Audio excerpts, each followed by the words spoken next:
शेख, मेरा सवाल ये है कि हमारे माशरे में आज देखा जाता है बहुत सारे लोग रोज़े के वक्त जो फर्जियात अमल है, नमाज ये वगैरह नहीं पढ़ते हैं, तो क्या उनका रोज़ा कबूल होगा? शेख भाई का सवाल जी बहुत ही अहम सवाल है हमारे मुआशरे के जी अंदर। बिल्कुल। असल में ये सवाल इस बात से जुड़ा हुआ है कि क्या कोई आदमी अगर नमाज छोड़ दे जानबूझ करके बगैर उज्र के, तो क्या ऐसा आदमी काफिर हो जाता है कि नहीं हो जाता है।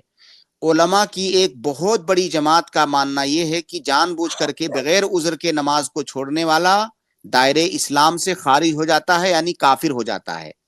जबकि वहीं पर बहुत सारे उलमा की राय ये है कि वो दायरे इस्लाम से खारिज नहीं होता है, बल्कि उसके ईमान के अंदर कमी आती है। यानी दोनों तरह की राय मौजूद है।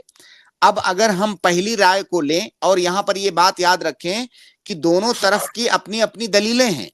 जो लोग उसको जी दायरे इस्लाम से खारिज होने की बात करते हैं, ऐसा नहीं है कि उनकी दलीलें इतनी कमजोर हैं कि आप उसको इग्नोर कर सकें।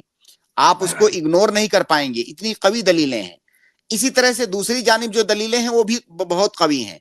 तो बहरहाल इस मसले में मैं तकफीर करने से तो मैं बचता हूं, लेकिन मेरी जाती राय यह है कि जब ये इतना खतरनाक मसला है, तो इस मसले पर मुरतब होने वाले जितने मसाइल हैं उन तमाम मसाइल में हम एहतियात बरतें।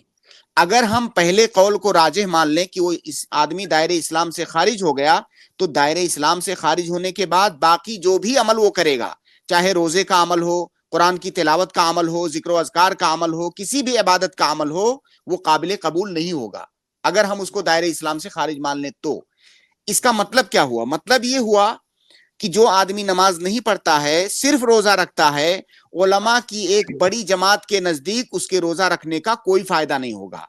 अगर वो कौल राजिह मान लिया जाए, तो गोया कि कम अज कम इतना कहा जा सकता है कि उसका रोजा भी खतरे में है।